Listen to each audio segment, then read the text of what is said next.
A última música, Marcharemos, combina bem com o tema geral que estamos expondo em Apocalipse, porque fala de luta e de combate. Nós estamos no ponto no livro onde estamos vendo a batalha espiritual, a intensa batalha espiritual. É muito bom saber que, a despeito da ira do inimigo, todas as estratégias do dragão, a antiga serpente, nós venceremos, porque o nosso Deus é soberano sobre tudo e sobre todos, e nós continuaremos marchando na coragem do Senhor. Amém?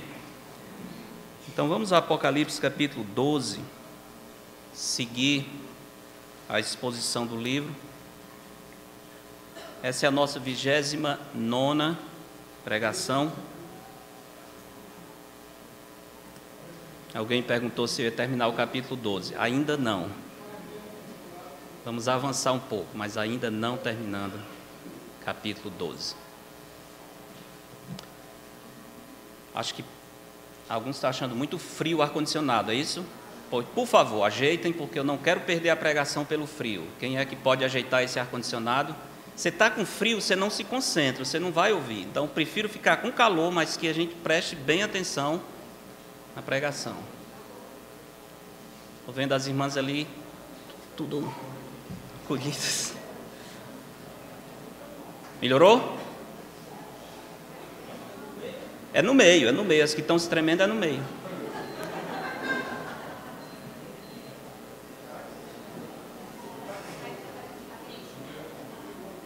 Não pode deixar quente, porque também com calor ninguém se concentra. Tem que deixar equilibrado. Tem que ser equilibrado, né?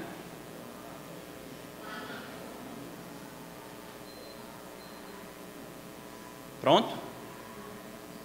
Podemos seguir daqui para frente, sem frio, sem calor? Então vamos para Apocalipse capítulo 12.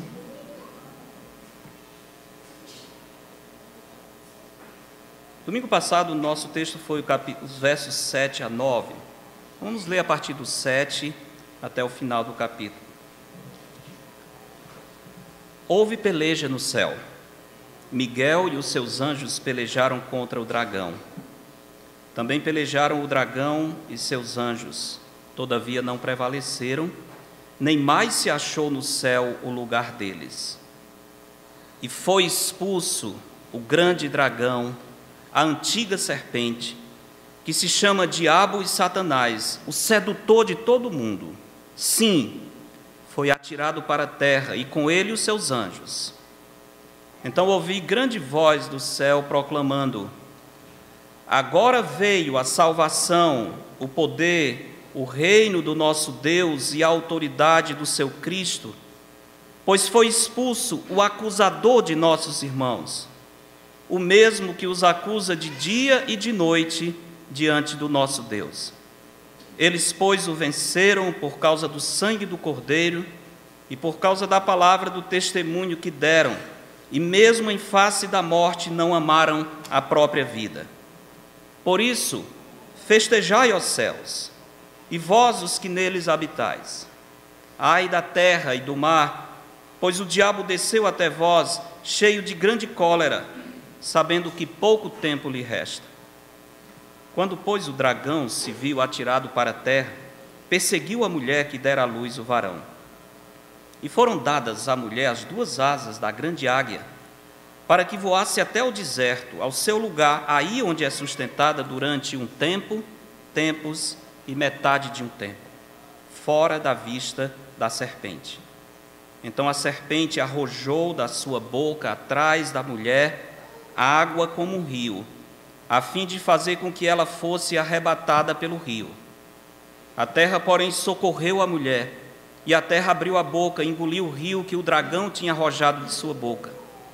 Irou-se o dragão contra a mulher, e foi pelejar com os restantes da sua descendência, os que guardam os mandamentos de Deus, e têm o testemunho de Jesus, e se pôs em pé sobre a areia. Vamos orar. Senhor nosso Pai, queremos dar graças a Ti pela Tua santa palavra. Pedir que ela possa agora ser colocada de maneira poderosa e marcante nos nossos corações. Que ela produza todo o efeito santificador e libertador que ela pode fazer. Nós cremos, Senhor, absolutamente no poder da Tua Santa Palavra, que é inerrante, infalível, que é inspirada, que é o genuíno leite que nos dá crescimento para a salvação. Queremos pedir, Senhor, que nos dê nesse momento corações atentos, mentes preparadas para receber com alegria a Tua Palavra. Em nome de Jesus. Amém. Apocalipse capítulo 12, versos 9 a 12, continua o mesmo tema da semana passada, e o título que estou dando, de fato, continuando aquela pregação, é o ápice da grande batalha. O ápice da grande batalha.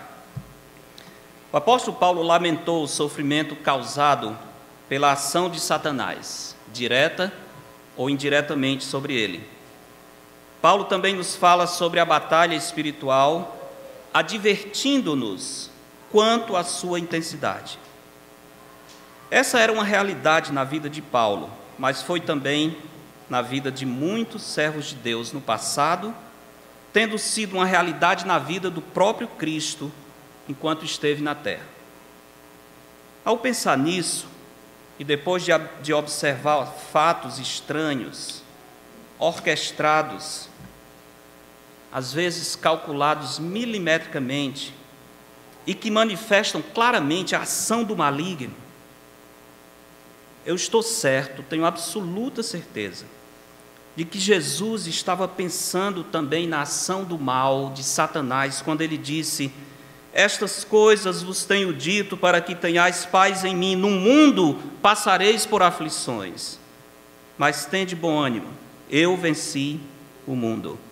Por que Jesus fala sobre aflições no mundo? E por que eu estou dizendo que Jesus está pensando nas aflições causadas também por Satanás? Quem é o príncipe deste mundo? Quem é que se empenha para tirar a paz do povo de Deus? Quem é esse que será vencido definitivamente por Jesus? Não é outro senão Satanás, o dragão, a antiga serpente, o sedutor de todo mundo. Irmãos, com a graça do Senhor, estou completando esse ano. Já completei, aliás, vocês nem fizeram a festa, nem me deram bolo. Mas dia 1º de janeiro eu completei 25 anos no ministério da Palavra de Deus. Estou ficando velho, eu sei disso. E devido a esses anos no ministério, eu tenho testemunhado várias vezes Satanás atacando o povo de Deus de várias formas. Ultimamente, eu tenho a sensação de que o diabo está agindo ainda mais do que ele agiu no passado. E a sua ação tem sido mais ativa, mais intensa, mais criativa e mais cruel. Essa é a impressão que eu tenho observando os fatos. As marcas da destruição causada pelo diabo se espalham em várias áreas da vida da Igreja de Cristo. Os irmãos não podem imaginar a luta espiritual que tem nos cercado nos últimos tempos. E eu diria, igreja, ore pelo seu pastor, ore pelos ministros do Senhor, porque são os primeiros que enfrentam os ataques do inimigo. Não posso esquecer, há não muito tempo atrás, uma luta, uma batalha espiritual travada, onde podia ver claramente a ação de Satanás agindo, quase em agonia, tentando livrar uma pessoa das garras da serpente, fazendo algumas perguntas do tipo: você sabe que esse seu caminho, você sabe que caminho você está escolhendo, se é um caminho de vida ou de morte? E a pessoa disse: de morte. Você acha que esse caminho é de luz ou trevas? Trevas. Você acha que é de Deus ou do diabo? Do diabo. Você acha... Agora, se puder levar a criança no berçário, ajuda. Você acha que esse caminho resultará no céu ou no inferno? E a pessoa disse: no inferno. E eu perguntei: você vai fazer o quê? Eu quero esse caminho. Se isso não for uma luta de Satanás para destruir uma vida, eu não sei mais o que é. Olhando para o mundo, parece que Satanás está cada vez mais ousado e debochado. Semana passada vocês ouviram falar da marcha para Satanás. Eu não dei muita atenção, mesmo porque eu acho que o diabo faz essas coisas para tirar nossa atenção e nos fazer preocupados demais com ele, e aí tira os nossos olhos de Cristo. Não vou me preocupar com marcha para Satanás, assim como também não me preocupo com marcha para Jesus, não. Eu quero olhar para Cristo. Eu quero olhar para Cristo. E marcha para Satanás. Satanás já marcha nesse mundo há muito tempo, não tem nenhuma novidade nisso. Não devemos tirar o nosso foco, olhar para Jesus. Não precisamos nos especializar naquilo que o diabo está fazendo. Temos que nos especializar naquilo que é o nosso Senhor, quem é Cristo, quem é a verdade, conhecer a luz, e isso vai expulsar as trevas. Precisamos ter medo da ação de Satanás. Mas olhando para o mundo, irmãos, nós devemos ter cuidado para não cair nos seus engodos, movendo a nossa atenção para o diabo mais do que para Cristo. Mas ao mesmo tempo que vejo a ação intensa de Satanás, cresce a minha certeza de que Cristo virá em breve. Amém?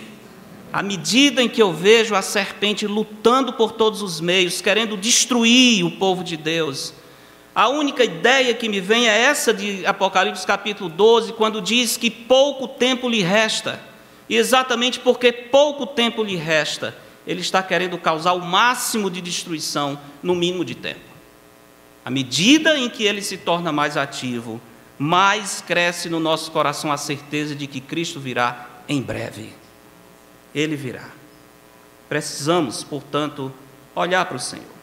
Essa passagem descreve a celebração no céu em face da expulsão de Satanás.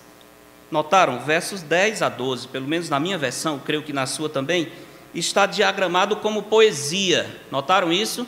Porque é um cântico. O livro de Apocalipse é cheio de cânticos. E esse é um cântico. É um canto no céu. Os remidos do Senhor no céu, adorando o Senhor, celebrando e dizendo: festejai, ó terra.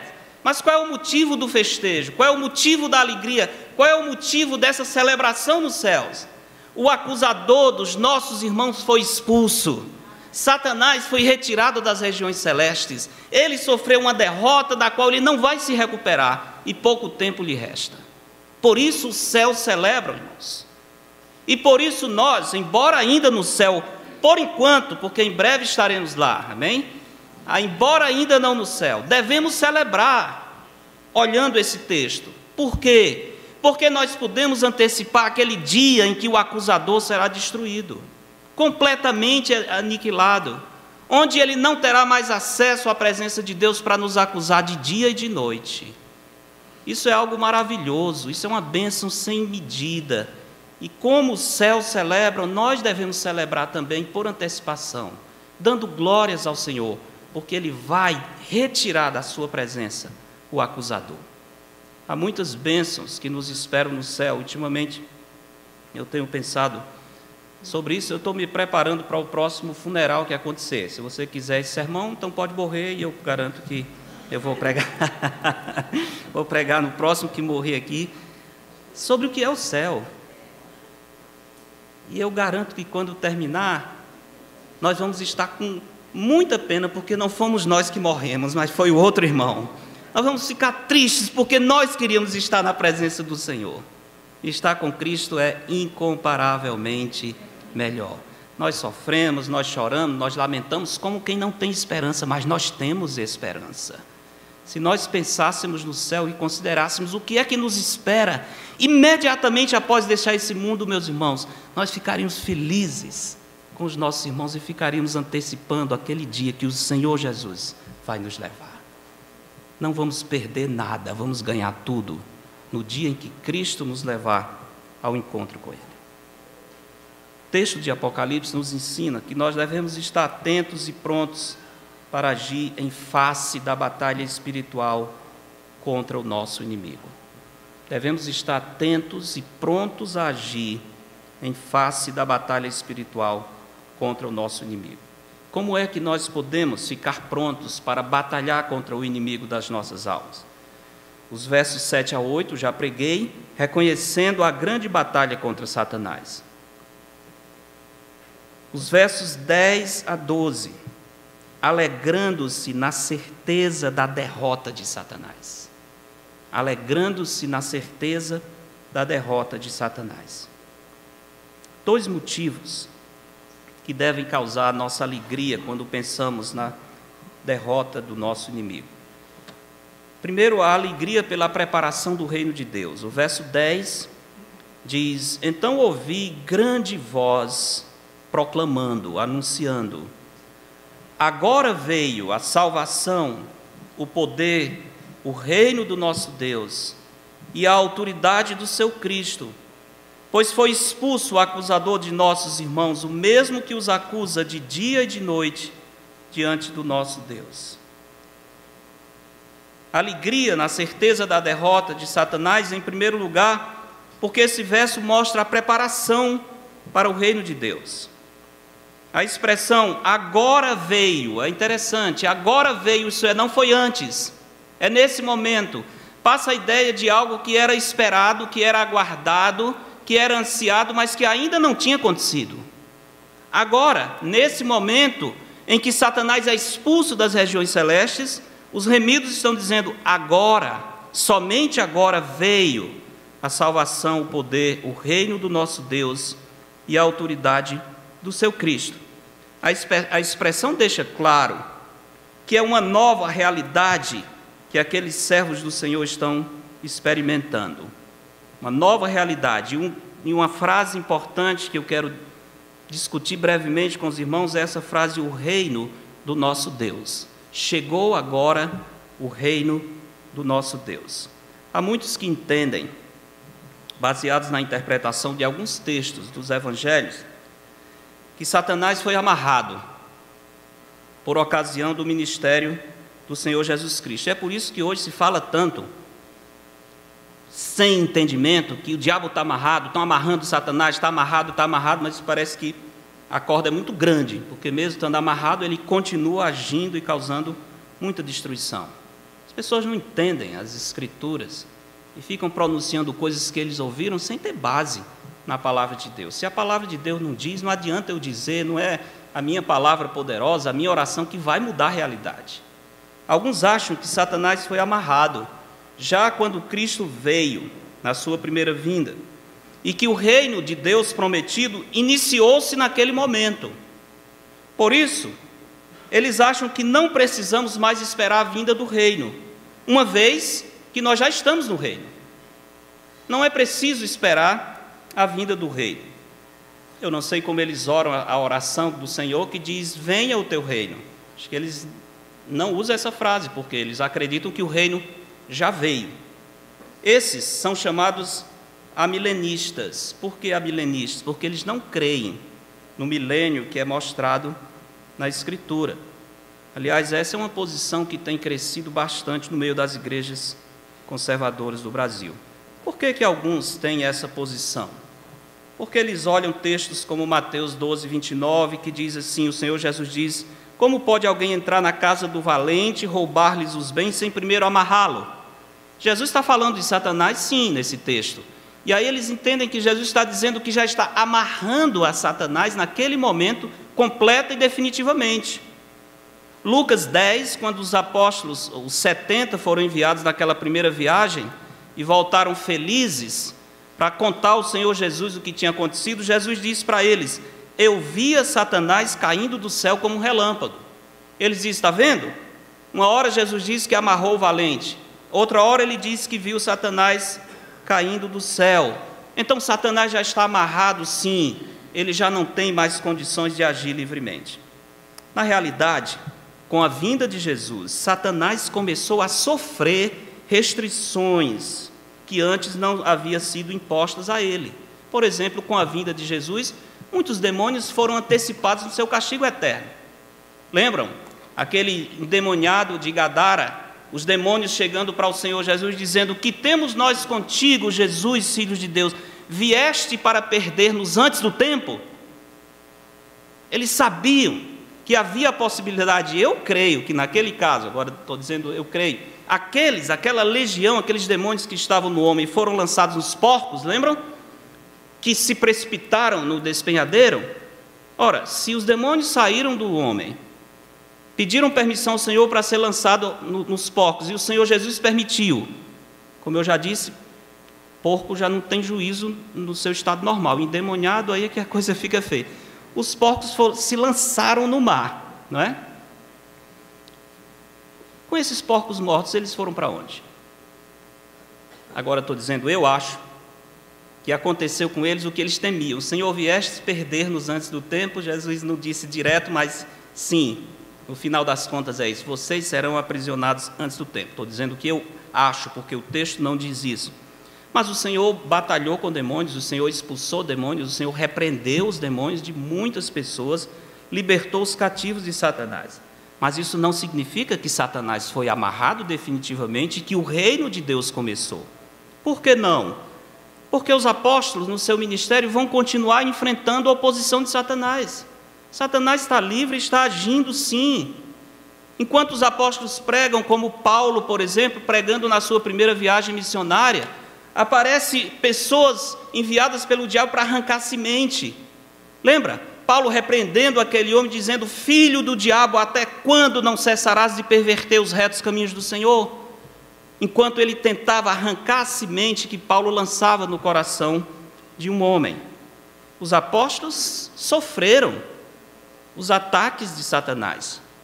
Paulo diz aos Tessalonicenses que 2 vezes o seu caminho foi barrado por Satanás. Segundo Coríntios 12, ele diz, eu tenho na carne um mensageiro de Satanás, foi me enviado para esbofetear, que ele chamava o espinho na carne. Mensageiro de Satanás, ataques de Satanás. Satanás está agindo sim. O Senhor Jesus diz que a igreja vai lutar contra as portas do inferno, sempre. Paulo diz que os falsos mestres são mensageiros de Satanás, que estão deturpando o evangelho. Então Satanás não foi neutralizado completamente, não foi. E é uma tolice desses que vivem dizendo que amarram Satanás, dando ordens ao diabo que faça isso, faça aquilo. O diabo está brincando com eles. Eles pensam que estão superando, estão conseguindo conquistar. Eles estão perdendo. Eles deviam ter respeito. Eles deviam saber que nós não podemos ignorar os desígnios da serpente. Eles deviam aprender com o arcanjo Miguel, que não repreendeu o diabo por si mesmo, mas disse, o Senhor te repreenda. O arcanjo Miguel não foi tão corajoso como alguns hoje que tentam amarrar Satanás. Quanto à certeza de um reino vindouro, nós temos base para crer, por meio das profecias do Antigo Testamento, como também pelos textos do Novo Testamento, que o reino não veio ainda, o reino virá, e nós devemos continuar orando sim que venha o teu reino. Devemos ansiar a vinda do reino do Senhor. Queria só lhes mostrar uma referência em Atos capítulo 1, rapidamente.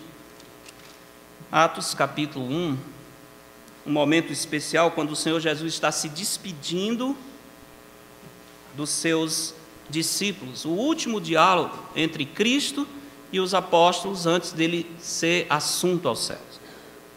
Atos capítulo 1, verso 6. Diz, então os que estavam reunidos lhe perguntaram, a pergunta é muito importante, Senhor, será este o tempo em que restaures o reino a Israel? Eles estão perguntando por um reino, e um reino que será restaurado a Israel. Parece que eles estão lembrando do Antigo Testamento, parece que eles estão lembrando daquelas profecias não cumpridas, que dizem que o Senhor vai estabelecer o seu trono como descendente de Davi em Jerusalém, os seus pés vão tocar no Monte das Oliveiras, ele vai reinar dali. Estão pensando nessas promessas.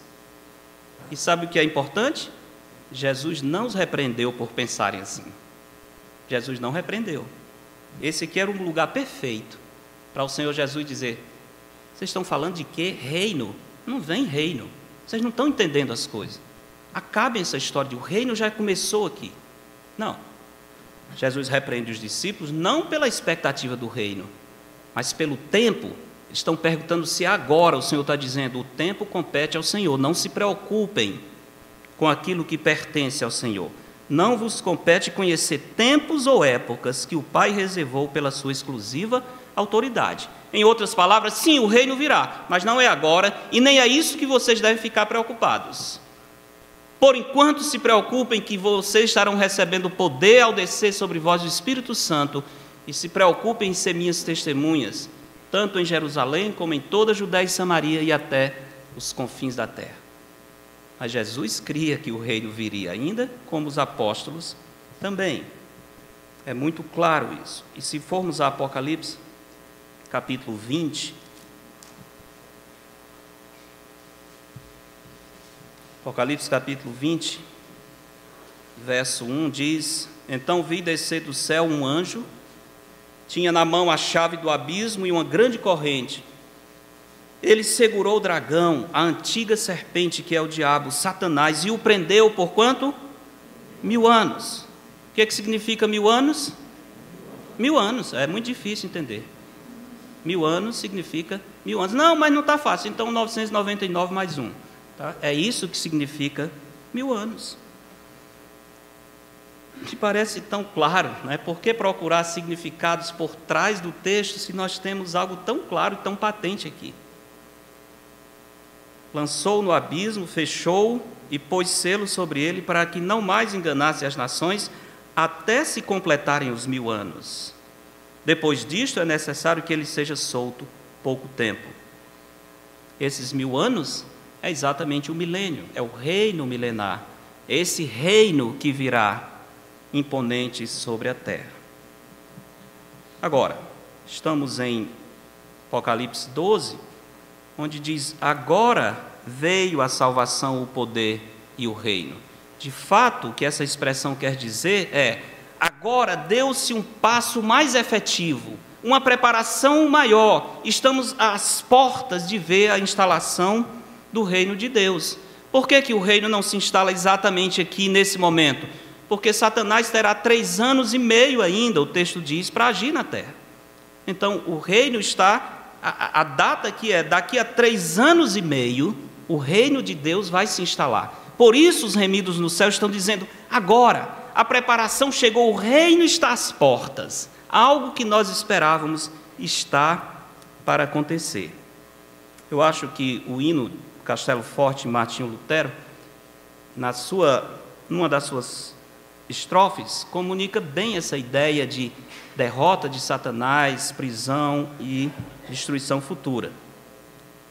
Uma parte ele diz, o grande acusador dos servos do Senhor, já condenado está. É verdade, ele já está condenado sim, ele já é derrotado, ele sabe disso. Vencido cairá. Está condenado, mas não caiu ainda. Ele já está nesse momento e ele sabe disso. Agora, a sua queda será futura por uma só palavra. Entende? Está condenado, a derrota já é decretada, mas ainda não foi absolutamente executada. Será a partir desse momento. Alegria pela preparação do reino, alegria por ver mais um passo na concretização do reino. O texto diz, agora veio a salvação, o poder, o reino do nosso Deus e a autoridade do seu Cristo. Interessante, o verbo veio é passado. O reino ainda virá, 3 anos e meio pelo menos. Por que eles dizem veio? É porque, como já vimos em Apocalipse e em outros textos, muitas vezes em textos proféticos, o escritor está falando de algo tão certo, tão absolutamente certo, que embora seja um fato futuro, ele usa o verbo no passado. Jesus orando diante do túmulo de Lázaro, Pai, graças te dou porque me ouvistes. Lázaro ainda não tinha saído do túmulo, mas ele já está dizendo, é tão certo que o Senhor vai atender a oração, porque eu posso dizer, o Senhor já me ouviu. Usa um verbo passado para falar de uma ação futura, por causa da certeza que eles têm nessa expressão.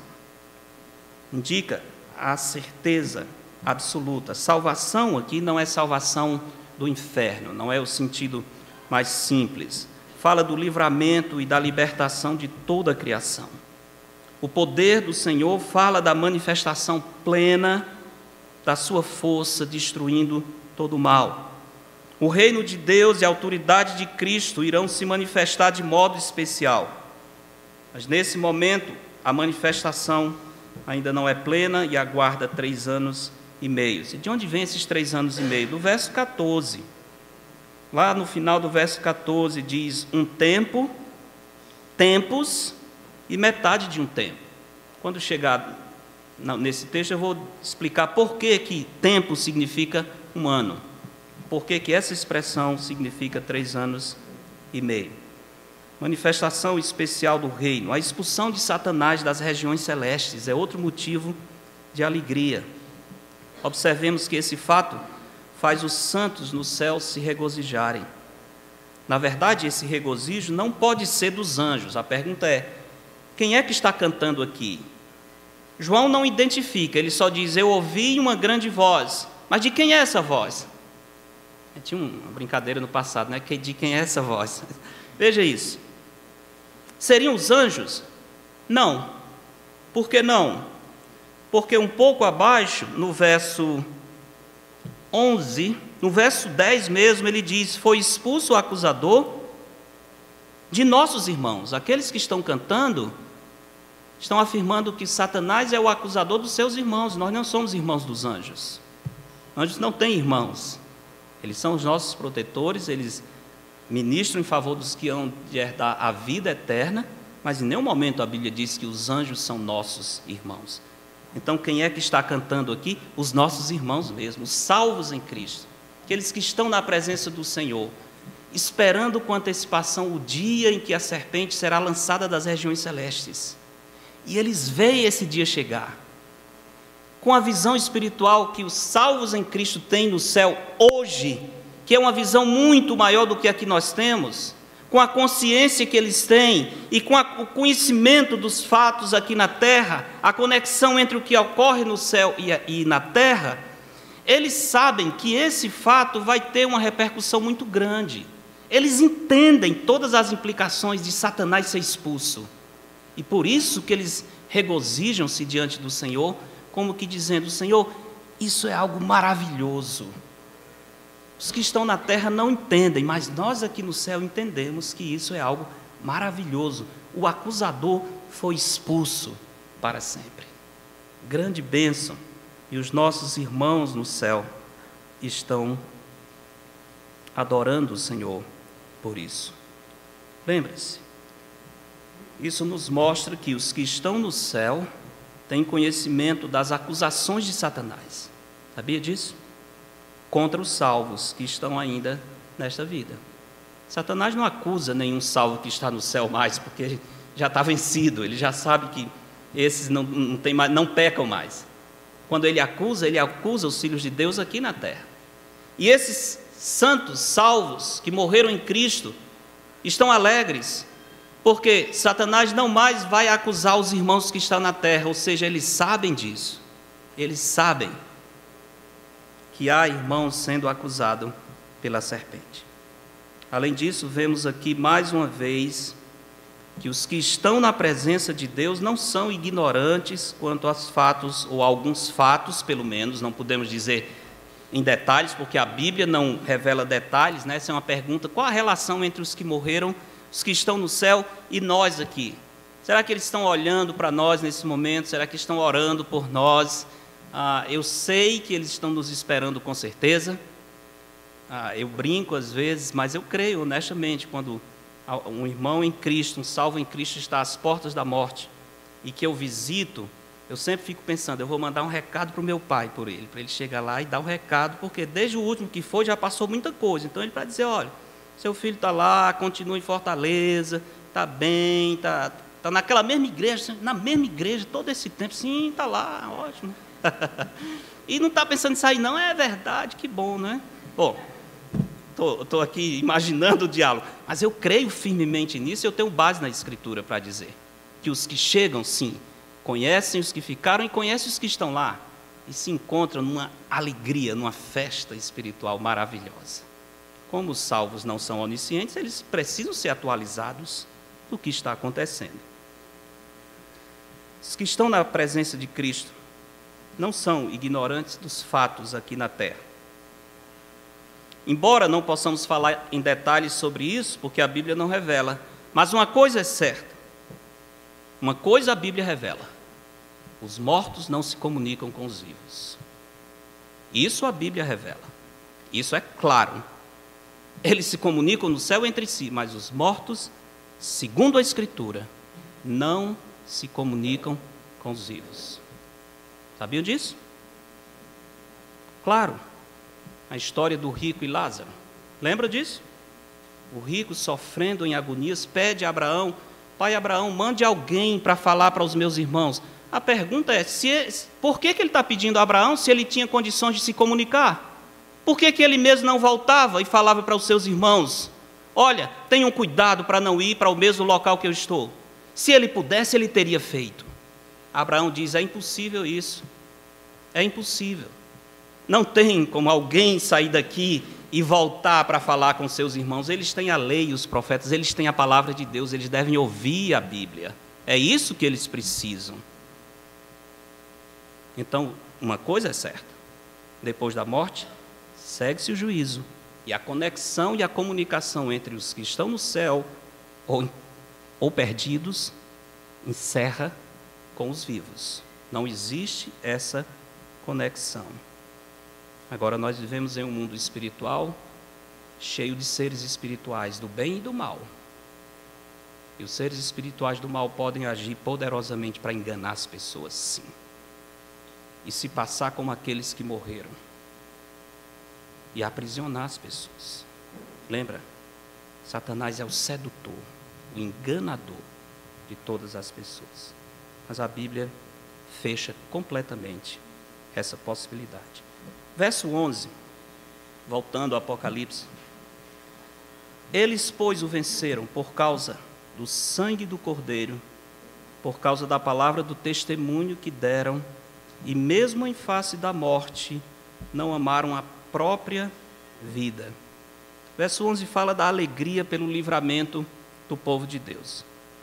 Meus irmãos, creio que vocês, como eu, muitas vezes, na batalha espiritual, sentem as suas forças sendo drenadas.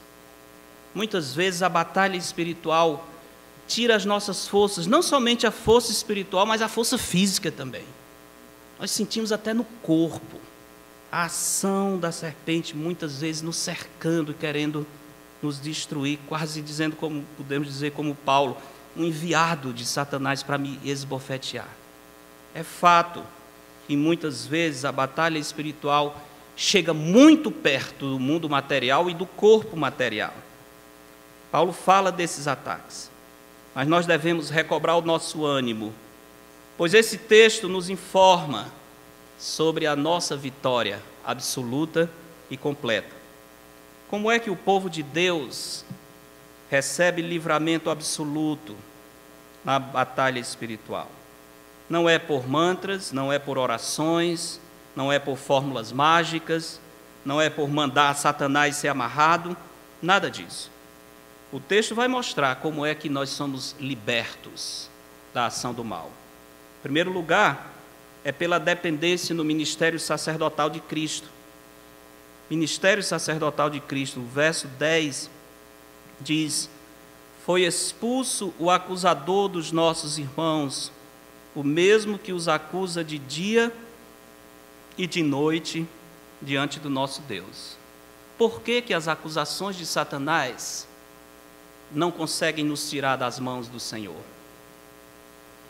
Satanás é o pai da mentira, mas quando ele nos acusa, ele fala a verdade. É a primeira vez em que o pai da mentira fala a verdade. Por quê?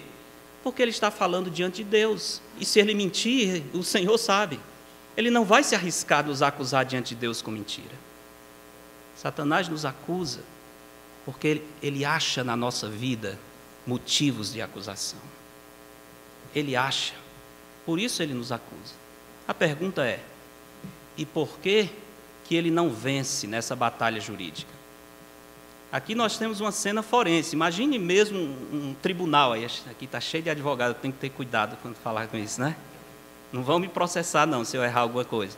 Mas a ideia aqui é, nós temos um acusador, temos aquele que traz a acusação, temos o réu, que somos nós, os pecadores, temos à destra do juiz, o advogado de defesa, Cristo, e temos Deus o Pai, o justo juiz, sentado no seu trono.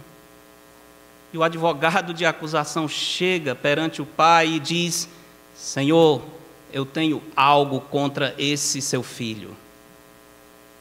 Senhor, a sua palavra diz que a alma que pecar, essa morrerá, pois faça valer a sua palavra. Ele pecou. E é verdade. Pior é que é verdade. Mas enquanto o acusador se pronuncia, à direita, à destra do Pai, está quem? Jesus Cristo, o nosso advogado. Primeira epístola de João, capítulo 2, verso 1, veja isso. 1 João, capítulo 2, verso 1, diz: Filhinhos meus, estas coisas vos escrevo para que não pequeis. Se todavia alguém pecar, e vai acontecer, temos o quê? Advogado junto ao Pai. Quem é esse advogado? Jesus Cristo, o justo. Ele é a propiciação pelos nossos pecados. Temos à direita do Pai o nosso advogado, Jesus Cristo justo. E o que é que o advogado faz? O nosso advogado faz o seguinte: ele se apresenta para nos defender. E ele diz para o Pai: sim, Pai, é verdade o que o acusador está dizendo. Esse filho que ele está acusando é fato, ele pecou sim. E se fosse para aplicar a tua lei, ele deveria ir para o inferno, porque a alma que pecar, essa morrerá, e o salário do pecado é a morte. Mas, Pai, tem um fato que a serpente não está mencionando. Eu paguei esse pecado. Ele está omitindo esse fato.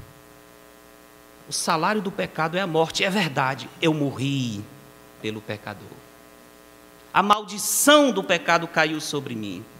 A ira do Senhor, que devia cair sobre esse pecador, foi lançada sobre mim na cruz. Pai, está consumado. Ele não te deve nada. O Pai aceita essa argumentação? O que os irmãos acham? Sim, aceita. Aceita, porque a maldição da lei foi cumprida em Cristo. Paulo diz uma frase maravilhosa, quando ele fala do plano de salvação, ele diz: para que ele, o Deus, seja justo e justificador do que tem fé em Cristo. Ele continua sendo justo Deus, porque a sua palavra se cumpre, a morte veio como salário do pecado. Só que a morte não veio sobre o pecador, veio sobre Jesus Cristo, o justo. Foi um sacrifício vicário, substitutivo. Ele morreu em nosso lugar. Ele pagou a nossa conta. O sangue de Cristo, seu Filho, nos purifica de todo pecado. Meus irmãos, há pessoas que andam em busca de sinais, maravilhas, ficam alegres quando vê milagres. Não existe milagre maior do que a salvação de um pecador. Alguém que entende o significado do sacrifício de Cristo, a sua alma se regozija quando lembra do Calvário, que Cristo fez na cruz, o sangue precioso do Cordeiro de Deus pagando todos os nossos pecados. Esse é motivo de alegria, é isso que tem que nos maravilhar.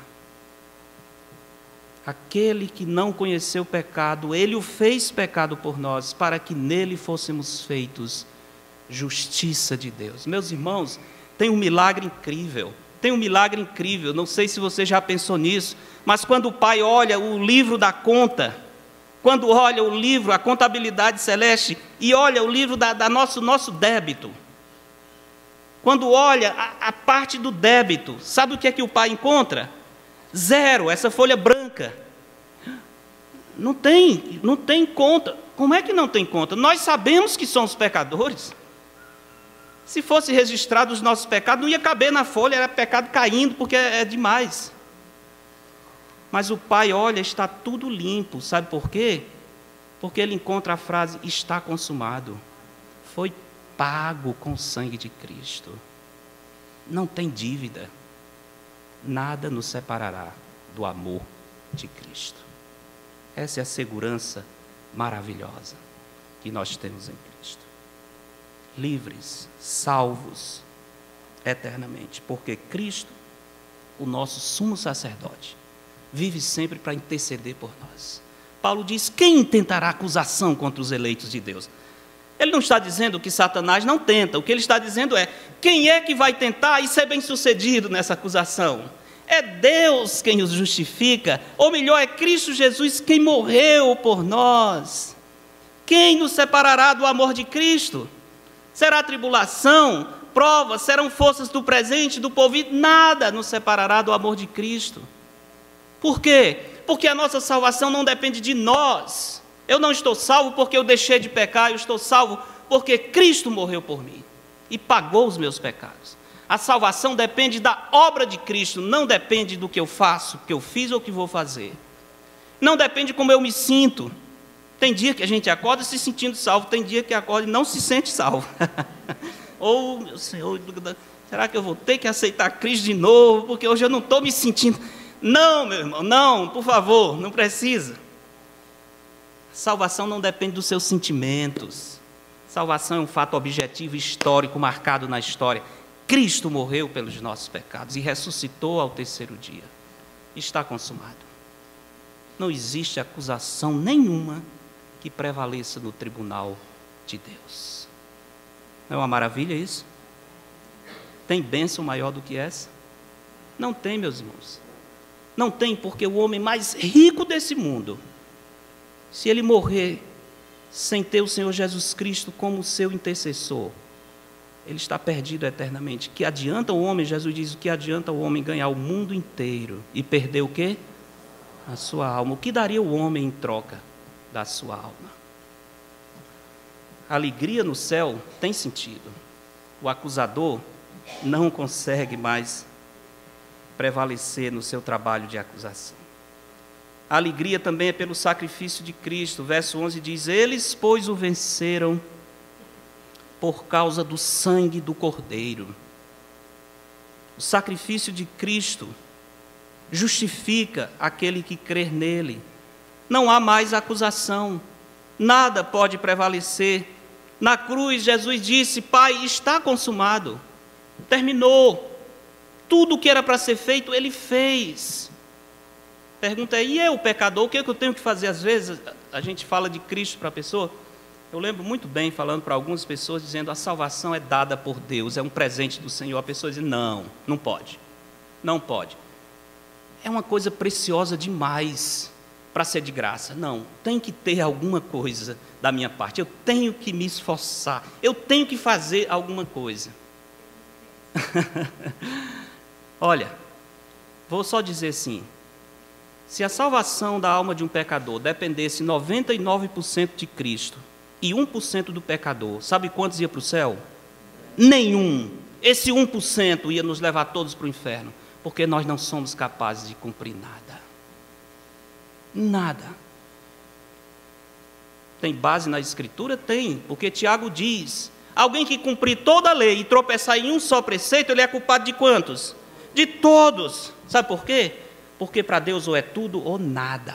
Deus é absolutamente santo e Ele exige os que estarão na sua presença santidade absoluta, justiça absoluta.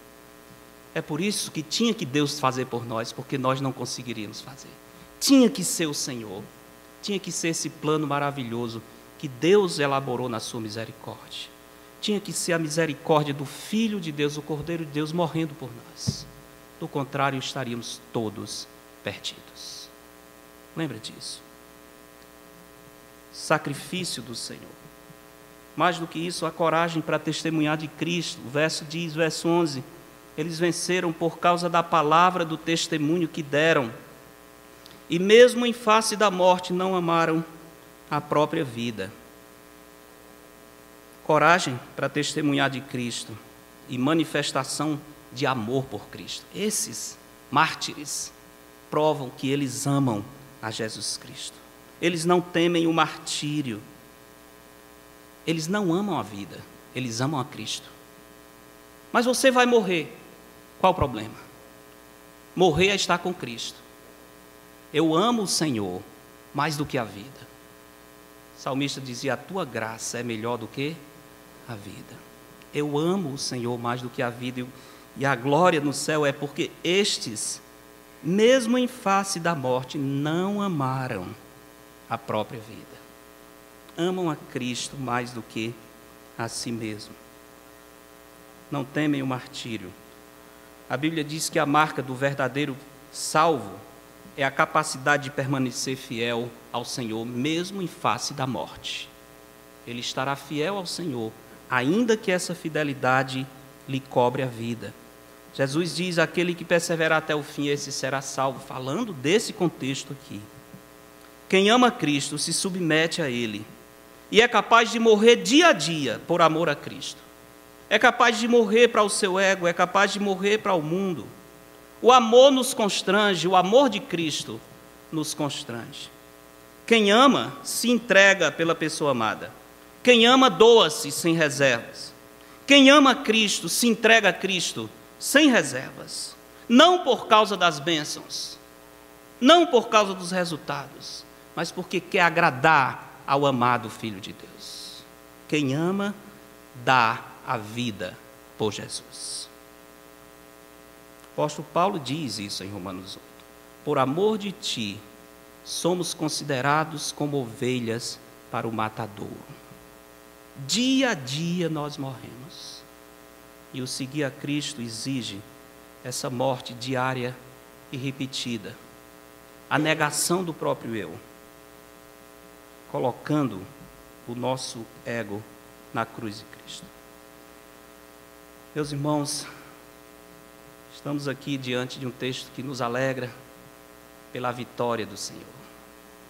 A serpente está derrotada. O dragão, a antiga serpente, não vai conseguir vantagem nenhuma. O que é que nós vamos fazer agora diante de tudo isso? Quero dar alguns conselhos para terminar. Primeiro, reconheça com alegria que Satanás está derrotado. Você está triste? Veio para a igreja triste? Está preocupado? Esqueça essas bobagens, meus irmãos. Satanás está derrotado, ele não consegue nos tirar da mão do Senhor. Nós estamos salvos eternamente. A alegria do Senhor é a nossa força. Deixa a tristeza e saia pulando de alegria. Pode sair pulando de alegria. Eu estou salvo em Cristo. E os problemas e a doença não interessa, eu estou salvo em Cristo. Essa é a minha alegria. Jesus me salvou eternamente. Não importa o tamanho, a intensidade, a ira da serpente, ele não vai prevalecer sobre o povo de Deus. Devemos festejar a vitória de Cristo sobre o nosso inimigo.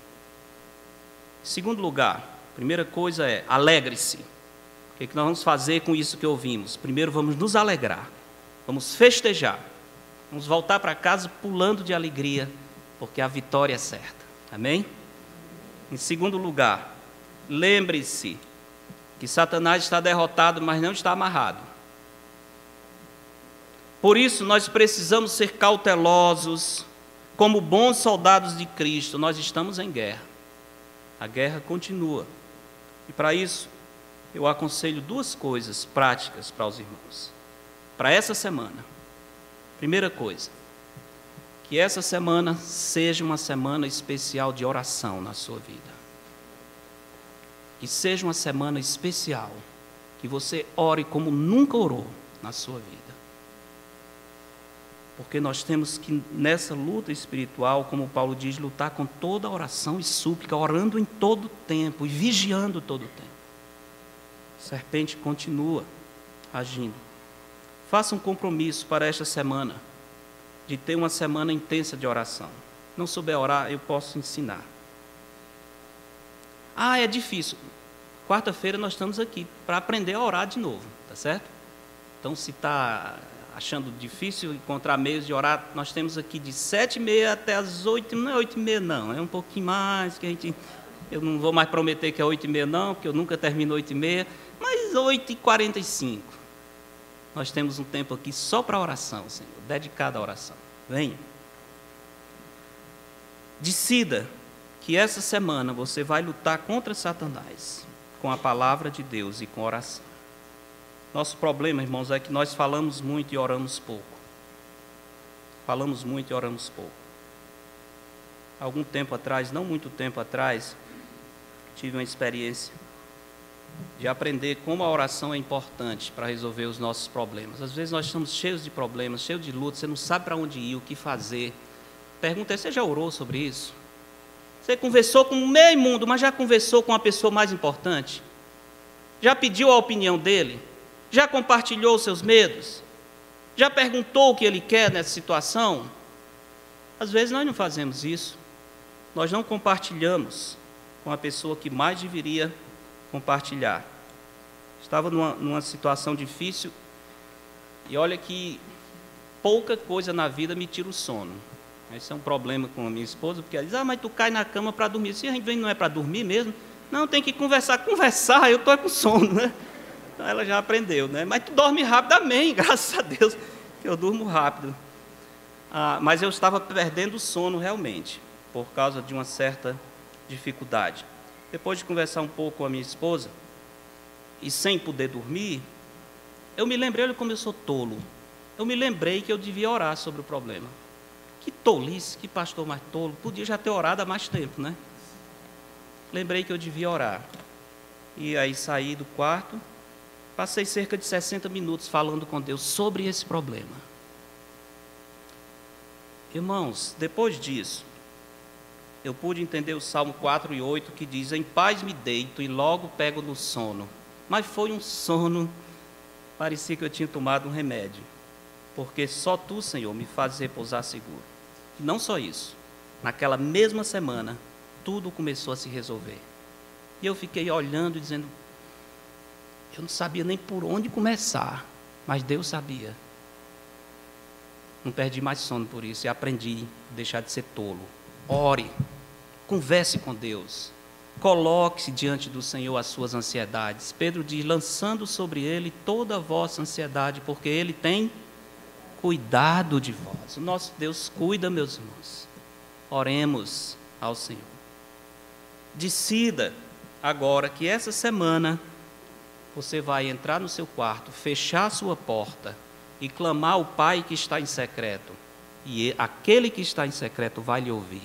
É a promessa do Senhor. Certo? Faça a lista. Mas o problema não interessa. O problema é grande. É maior do que Deus? Eu duvido. Sempre gosto, tenho aconselhado várias pessoas com grandes problemas. Grandes problemas. Essa semana falando com alguém, e lembrei de novo o Salmo 121, diz, eleva os meus olhos para os montes. E aí faz uma pergunta, de onde me virá o socorro? É uma pergunta. Por que o salmista diz, eleva os meus olhos para os montes? Porque Jerusalém é cercado por montes. Porque monte é sinal de segurança. Mas ele diz, eu olho para os montes e pergunto, de onde vem o meu socorro? Vem dos montes? Não, o meu socorro vem do Senhor que fez os céus e a terra. Então, se você está no vale, cercado de montes, problema por todo lado, você não sabe por onde começar, é a Himalaia, é a cordilheira do Himalaia de problemas. Faça o seguinte, tente olhar acima desse monte e veja que Deus está lá. O Senhor está acima do maior monte que existe. Ele está nos céus. Não olhe para o monte. E nem fique perturbado, como é que eu vou começar? Você não vai ter saída. Deus tem saída. Olhe para Cristo. Ele está acima. Mas, irmãos, também quero aconselhar que vocês não passem a usar a oração como atividade mágica, como se Deus estivesse obrigado a lhe responder, mesmo que você esteja vivendo uma vida que não agrada ao Senhor. Não pense nisso. Josué, grande servo de Deus, perdeu a batalha na cidade de Ai, e quando ele voltou derrotado, ele caiu aos pés do Senhor, dizendo, Senhor, por que nos trouxeste aqui? Por que o Senhor não nos deixou antes do Jordão? O Senhor nos trouxe para ser derrotados aqui, e Josué se prostra em oração, pedindo ao Senhor uma explicação. Sabe qual é a resposta do Senhor? Levanta-te. Por que estás prostrado assim sobre o teu rosto? Israel pecou e violaram a minha aliança. Josué, não adianta clamar e me forçar a atender se você está vivendo em pecado. Resolva o pecado e depois venha clamar a mim e eu ouvirei. Mas muitas vezes nós tentamos fazer essa jogada com o Senhor. Eu vou clamar ao Senhor, vou fazer jejum, vou passar a noite clamando ao Senhor. Quando eu estou vivendo em pecado, eu sei que o Espírito Santo está triste, eu não quero tratar o meu pecado, eu quero que Deus me abençoe, mas não trate o meu pecado. Deus não age assim. Deus é santo. Então, duas coisas. Semana de oração, semana de confissão de pecados e decisão de abandonar o pecado. Vamos fazer isso? Amém? Deus nos abençoe.